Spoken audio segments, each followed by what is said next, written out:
కేవలం ఒకే ఒక్క సీన్ తో నేషనల్ అవార్డు దక్కించుకున్న భగవంత్ కేసరి బాలయ్య. సినిమా అంతా ఒకెత్తైతే ఆ ఒక్క సీన్ ఒకెత్తు. ఆ సీన్ తో యావత్ తెలుగు ఆడియన్స్ అంతా ఫిదా అవుతూ క్రిటిక్స్ ని సైతం మెప్పించింది. భగవంత్ కేసరికి నేషనల్ అవార్డు తెచ్చిపెట్టిన ఆ సీన్ ఏంటి? Have a look.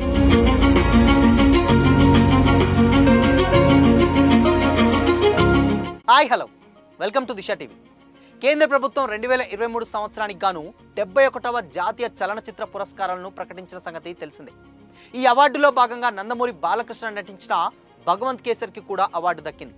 ఈ సినిమా జాతీయ ఉత్తమ తెలుగు సినిమాగా ఎంపికైంది. డైరెక్టర్ అనిల్ రావిపూడి బాలకృష్ణతో కలిసి పనిచేసిన మొదటి సినిమా ఇదే. సాధారణంగా కామెడీ ఎంటర్టైనర్లను తీసే అనిల్ రావిపూడి ఈ సినిమాతో ఒక బలమైన మెసేజ్ ఉన్నటువంటి కథను చూపించారు. గుడ్ టచ్ బ్యాడ్ టచ్ అనే కాన్సెప్ట్ను ఈ సినిమాలో చాలా బాగా చూపించి మహిళా సాధికారతపై సినిమా ద్వారా ఒక మంచి మెసేజ్ని అందించారు. బాలకృష్ణ సినిమాలకు ఉండే రొటీన్ మాస్ ఎలిమెంట్స్కి భిన్నంగా ఈ సినిమా సాగింది. భారీ యాక్షన్ సీన్స్ ఉన్నప్పటికీ కథలో ఎమోషనల్ సోషల్ మెసేజ్కి ఎక్కువ ఇంపార్టెన్స్ ఇచ్చారు.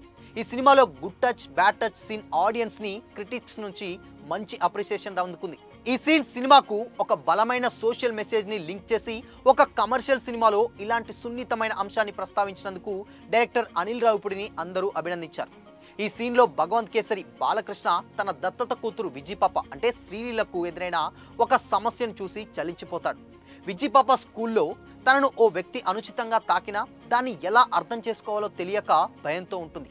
అప్పుడు భగవంత్ కేసరి అంటే బాలయ్య నేరుగా స్కూల్కి వెళ్ళి అక్కడ ఉన్నటువంటి పిల్లలందరికీ గుడ్ టచ్ బ్యాడ్ టచ్ గురించి డీటెయిల్గా చెప్తారు. ఈ సీన్ సినిమాను కేవలం ఎంటర్టైన్మెంట్ కోసమే కాకుండా ఒక మంచి మెసేజ్ని ఇచ్చేలా చేసింది. ఈ సీన్ అందరినీ కదిలించింది. సినిమా సక్సెస్లో కీ రోల్ పోషించిందనే చెప్పాలి. సో మొత్తంగా ఈ ఒక్క సీన్కే ఉత్తమ జాతీయ తెలుగు చిత్రంగా ఈ సినిమా భగవంత్ కేసరికి అవార్డు దక్కింది. సో సినిమాలో రొటీన్ ఎలిమెంట్స్ అన్నీ పక్కన పెడితే ఈ ఒక్క సీన్ చాలా సెన్సిటివ్ ఇష్యూని కూడా చాలా పద్ధతిగా వల్గారిటీ లేకుండా అనిల్ రావిపూడి చాలా డీటెయిలింగ్గా ప్రతి ఒక్కరు అంటే చిన్న నుంచి పెద్ద వరకు చూపించే విధంగా ఈ సీన్ని డిజైన్ చేసిన విధానం చూసి అందరూ కూడా మంచి అప్రిషియేషనే వచ్చింది. సో మొత్తంగా ఈ సినిమాని దాదాపు అప్పుడు చూసినటువంటి అందరూ కూడా సినిమాలో మాస్ శ్రీలీల ఫైట్ కంటే ఎక్కువగా ఈ సీన్కే ఎక్కువగా ఇచ్చారు. ఈవెన్ చిన్నపిల్లలు కూడా థియేటర్కి తీసుకెళ్ళి ఆ సీన్ని చూపించి పేరెంట్స్ కూడా ఇలా చేయండి అని చెప్పి ఒక మంచి మెసేజ్ ఇచ్చినటువంటి సినిమాగా కూడా ఒక రికార్డ్ క్రియేట్ చేసింది. సో అందుకోసమనే ఈ సినిమా కంటే సినిమా మొత్తం Balakrishna fights and Sreeleela fights అంతా ఒకెత్తైతే ఆ ఒక్క సీన్ ఒకెత్తు అని చెప్పేసి ఈ సినిమాకు అవార్డు రావడంలో కీ రోల్ పోషించిందనే చెప్పాలి.